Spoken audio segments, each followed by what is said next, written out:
अस्सलामुअलैकुम स्टूडेंट्स आज का जो टॉपिक है वो चैप्टर नंबर 5 से है। हम चैप्टर नंबर 5 स्टार्ट कर रहे हैं, सर्कुलर मोशन।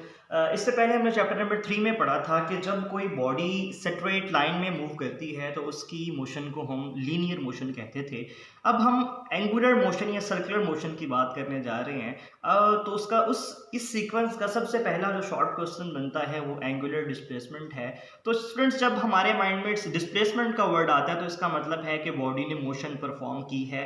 जो एंगुलर डिस्प्लेसमेंट है उसमें मोशन तो परफॉर्म होगी, लेकिन किस फॉर्म में होगी? एंगल्स की फॉर्म में होगी। हमने देखा था कि लीनियर मोशन के केस में जो मोशन परफॉर्म करती थी बॉडी, वो मीटर्स में परफॉर्म होती थी। ठीक है, हम कहते थे बॉडी ने पॉइंट ए से चलना शुरू किया और बॉडी पॉइंट बी पे चली गई, और इस दौरान बॉडी ने जो है वो लेट्स सपोज 5 मीटर का जो है ना वो डिस्प्लेसमेंट कवर की है। तो इसी तरह जब बॉडी सर्कुलर पाथ में मूव करेगी और सर्कुलर पाथ में मूव करते हुए बॉडी जो सर्कल के सेंटर में जो एंगल बनाएगी वो एंगुलर डिस्प्लेसमेंट हमारे पास कहलाता है। और इस तरह से एंगुलर डिस्प्लेसमेंट जो है वो हमें मोशन तो बताएगा, लेकिन किस फॉर्म में बताएगा? एंगल्स की फॉर्म में बताएगा, और एंगल्स को हम मेजर करते हैं रेडियन में। तो स्टूडेंट्स की डेफिनेशन देखते हैं। सबसे पहले सपोज करें मेरे पास कोई एक बॉडी है, वो सर्कल के सेंटर में इस वक्त मौजूद है, वो पॉइंट पी पे मौजूद है। अब इस वक्त सर्कल के सेंटर में कोई एंगल नहीं बन रहा, लेकिन जैसे ही ये बॉडी पॉइंट पी से चलना स्टार्ट करती है और पॉइंट पी से चल के ये बॉडी पॉइंट P1 पे आती है, तो आप देख सकते हैं कि इस बॉडी ने कुछ ना कुछ डिस्प्लेसमेंट कवर की है। ये जो बॉडी ने डिस्प्लेसमेंट कवर की है, ये जो डिस्प्लेसमेंट है इसको बेसिकली हम एंगुलर डिस्प्लेसमेंट कहेंगे। अब ये जो डिस्प्लेसमेंट कवर हुआ है, तो बॉडी ने सर्कल के सेंटर में कुछ एंगल बनाया है। इस दौरान जब वो बॉडी पॉइंट पी से पॉइंट P1 तक गई है, तो इस एंगल को हम एंगुलर डिस्प्लेसमेंट कहते हैं। तो इसको ही हम डिफाइन करते हैं कि एंगल सबटेंडेड वो एंगल जो कि बनता है at the centre of a circle, जो सर्कल के सेंटर में बनता है बाय अ बॉडी। कौन सी बॉडी? जो कि मूव कर रही है इन सर्कुलर या फिर एंगुलर पाथ। इसका मतलब है जो बॉडी सर्कुलर पाथ में मूव कर रही होती है, वो उस वक्त मोशन के दौरान सर्कल के सेंटर में जो एंगल बनाएगी उसको हम एंगुलर डिस्प्लेसमेंट कहते हैं। अब एंगुलर डिस्प्लेसमेंट हमें बताता है, किस चीज के बारे में बताएगा? अगेन मोशन के बारे में बताएगा, और मोशन किस फॉर्म में? एंगल्स की फॉर्म में। देखें ना, अब ये थीटा सपोज कर लें, ये बॉडी ने चलना स्टार्ट किया। अगर कोई बॉडी हमारे पास है, लेट्स सपोज वो यहाँ पे सेंटर पे पड़ी हुई थी, वो पॉइंट पी से चलना स्टार्ट किया, उसने पॉइंट पी से चल के वो पॉइंट P1 पे आई है, और उस बॉडी ने एंगल θ1 बनाया है। अब ये बॉडी फर्दर कुछ एंगुलर डिस्प्लेसमेंट कवर करती है और वो चली जाती है जी पॉइंट P2 पे। अब उसने एंगल जो है वो θ2 बनाया है। तो ये जो दो एंगल्स हमारे पास सर्कल के सेंटर में बने हैं, तो हम डेल्टा थीटा निकाल सकते हैं, जो कि चेंज इन एंगुलर डिस्प्लेसमेंट है वो क्या होगा? θ2 माइनस θ1। तो यहाँ से हमारे पास ये जो डिस्प्लेसमेंट आया इसको हम एंगुलर डिस्प्लेसमेंट कहते हैं, और इनका यूनिट क्या होता है? रेडियन होता है। अब एंगुलर डिस्प्लेसमेंट के यूनिट की तरफ आते हैं। इसके 3 यूनिट्स बनते हैं, लेकिन हम ऐसा यूनिट पे ज़्यादा फोकस करेंगे क्योंकि ऐसा यूनिट्स ही ज़्यादा पूछा जाता है, और हम इनकी कन्वर्जन भी देखेंगे। तो आपने याद रखना है कि एंगुलर डिस्प्लेसमेंट के जो यूनिट्स बनते हैं वो बेसिकली 3 यूनिट्स बनते हैं। और कौन कौन से वो यूनिट्स हैं? पहला यूनिट है रेडियन, दूसरा है डिग्री, तीसरा है रेवोल्यूशन। अब हम इनकी इंटर कन्वर्जन अगला चैप्टर में देखेंगे, अगले टॉपिक्स में देखेंगे। तो सबसे पहले ऐसा यूनिट जो है वो रेडियन है, ये आपने याद रखना है। एंगुलर डिस्प्लेसमेंट का जो ऐसा यूनिट है वो रेडियन है। दूसरे यूनिट्स कौन से बनते हैं? डिग्री बनता है, रेवोल्यूशन बनता है। स्टूडेंट्स, हमें पता है कि जब कोई बॉडी सर्कुलर पाथ में मूव करती है, तो अगर वो बॉडी यहाँ से स्टार्ट करती है, तो 0 से स्टार्ट करके 90 डिग्री, 180 डिग्री, 270 डिग्री एंड 360, यानी कि 360 डिग्री या फिर 2 पाई। और ये अगर मैं 0 से स्टार्ट करके वापस 0 पे आ जाता हूँ तो एक रेवोल्यूशन भी तो हो जाता है ना।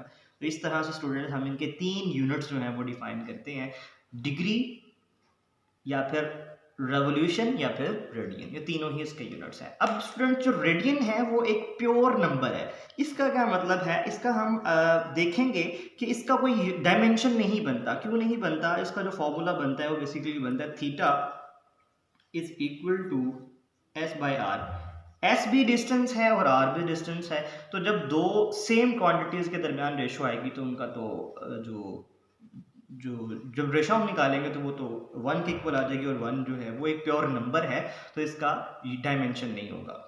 अब डायरेक्शन की बात करते हैं। डायरेक्शन दो तरह से हो सकती है। ये बॉडी जो है वो एंटी क्लॉकवाइज डायरेक्शन में भी मूव कर सकती है, समथिंग लाइक दिस, और यही बॉडी क्लॉकवाइज डायरेक्शन में भी मूव कर सकती है। तो कब डिस्प्लेसमेंट पॉजिटिव होगा और कब नेगेटिव होगा, ये आपने कन्वेंशन याद रखनी है। अगर हम क्लॉकवाइज डायरेक्शन ले रहे हैं, अगर हम क्लॉकवाइज डायरेक्शन ले रहे हैं तो वो हम उसको नेगेटिव कंसीडर करेंगे, और अगर हमारे पास डिस्प्लेसमेंट का डायरेक्शन जो है वो एंटी क्लॉकवाइज है तो वो उसको हम पॉजिटिव कंसीडर करेंगे। अब सवाल ये है कि देखें, हमारे पास जो डिस्प्लेसमेंट था वो तो लीनियर डिस्प्लेसमेंट, तो हमारे पास एक वेक्टर क्वांटिटी थी।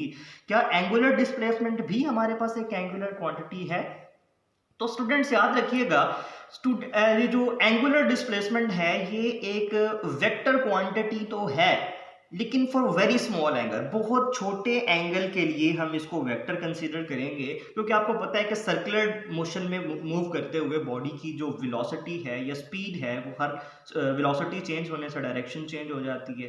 तो वेक्टर क्वांटिटी में डायरेक्शन, यूनिट और उसकी जो मैग्नीट्यूड है उसके साथ साथ जो है वेक्टर लॉ ऑफ एडिशन जो है वो भी ओबे होना चाहिए, लेकिन यहाँ पे फॉर लार्ज एंगल ऐसा नहीं हो पाता। तो फॉर वेरी स्मॉल एंगल आपने यूजुअली ये एंगल हम कितना सपोज करते हैं, ये तकरीबन ये 10 डिग्री से नीचे नीचे जो है ना, ये तकरीबन हमारे पास वेक्टर कंसीडर होती है, और इससे ऊपर अगर हम जाते हैं तो ये वेक्टर नहीं आती। अब सवाल ये पूछा जाता है कि जी हमने इसकी डायरेक्शन, अगर एंगुलर डिस्प्लेसमेंट है और ये वेक्टर क्वांटिटी है, तो वेक्टर क्वांटिटी के लिए तो हमें डायरेक्शन बतानी पड़ती है। तो इसकी डायरेक्शन हम कैसे फाइंड आउट कर सकते हैं? तो उसका आंसर सिंपल सा है स्टूडेंट्स, हम राइट हैंड रूल अप्लाई करेंगे। राइट हैंड रूल क्या है? सिंपल, अगर आपके पास ये वो एक्सिस ऑफ रोटेशन है जिसके गिर्द बॉडी रोटेट कर रही है, तो आपने इसको, ये देखें ये मेरा हाथ है, सपोज करें ये बॉडी ऐसे करके रोटेट कर रही है। अब आपने ये एक्सिस ऑफ रोटेशन है, इसको आपने अपने राइट हैंड में ऐसे ग्रैस्प कर लेना है। ग्रैस्प करके अगर बॉडी एंटी क्लॉकवाइज डायरेक्शन में रोटेट कर रही हो तो आपकी उंगलियों की जो डायरेक्शन है वो एंटी क्लॉकवाइज डायरेक्शन में होगी, और आपका जो इरेक्ट थंब है वो पॉइंट करेगा toward the direction of the angular displacement. और इसी तरह अगर आपकी डायरेक्शन जो है वो क्लॉकवाइज है तो वो डाउनवर्ड हो जाएगी, और इसी रूल को हम स्क्रू रूल भी कहते हैं। जैसे आप बॉटल का जो लिड है, ढक्कन जो है वो अगर आप ओपन करते हैं तो आप एक बार ऐसे करते हैं, जब आपने खोलना है तो, जब आपने बंद करना है तो आप उसको ऐसे क्लॉकवाइज घुमा रहे होते हैं, इसका मतलब है एंगुलर डिस्प्लेसमेंट डाउनवर्ड है। जब आपने खोलना है तो आप उसको ऐसे एंटी क्लॉकवाइज घुमा रहे होते हैं, इसका मतलब है एंगुलर डिस्प्लेसमेंट जो है वो अपवर्ड है। इसके अलावा आपकी जो फुलक्रम है, जो आपकी लीवर जो बाजू है, ये भी आपकी जो है वो एंगुलर मोशन परफॉर्म करती है। अगर आप इसको, जो कि हमारा एक लिमिटेड एंगल है तो इसमें हम पूरा सर्कुलर तो परफॉर्म नहीं कर सकते। खैर, तो राइट हैंड रूल कहता है कि जी अपने राइट हैंड में grasp the axis of rotation and curl the finger, अपनी उंगलियों को घुमाएं direction, in the direction of the rotation of the direction of the rotation. तो जो इरेक्ट थंब होगा वो आपका एंगुलर डिस्प्लेसमेंट के डायरेक्शन को रिप्रेजेंट कर देगा। तो स्टूडेंट्स ये है एंगुलर डिस्प्लेसमेंट के बारे में। अब इससे अगला जो टॉपिक बनता है बहुत इंपॉर्टेंट है, ये शॉर्ट क्वेश्चन है स्टूडेंट्स, ये बेसिक है। अगर आपकी ये बेसिक्स इस चैप्टर में क्लियर होंगी तो आपको ये चैप्टर बड़ा ईजी लगेगा। और इससे अगला जो हमारा टॉपिक इसी से इंटरलिंक्ड है, रेलिवेंट है, तो हमने पढ़ा कि जी ऐसा यूनिट इसका रेडियन होता है। तो अब पूछा जाता है कि रेडियन होता क्या है? हमने पढ़ तो लिया कि एंगुलर डिस्प्लेसमेंट है, और एंगुलर डिस्प्लेसमेंट को कब हम रेडियन कहेंगे, और फिर दूसरा ये भी पूछा जाता है कि रेडियन जो है वो कितने डिग्रीज के इक्वल होता है। इसका मतलब है हम रिलेशन देखेंगे रेडियन का डिग्री के साथ। तो ये सारी कन्वर्जन्स भी हैं, डिग्री रेडियन, रेडियन से डिग्री, रेडियन से रेवोल्यूशन, तो हम ये भी देखेंगे। और कुछ एमसीक्यूज इससे रेलिवेंट हम देखेंगे इंशाल्लाह। For now this is all about today's lecture. अगर कोई क्वेश्चन, आपकी क्यूरीज हैं तो आप कमेंट सेक्शन में मेंशन कर सकते हैं। अस्सलाम वालेकुम व रहमतुल्लाह।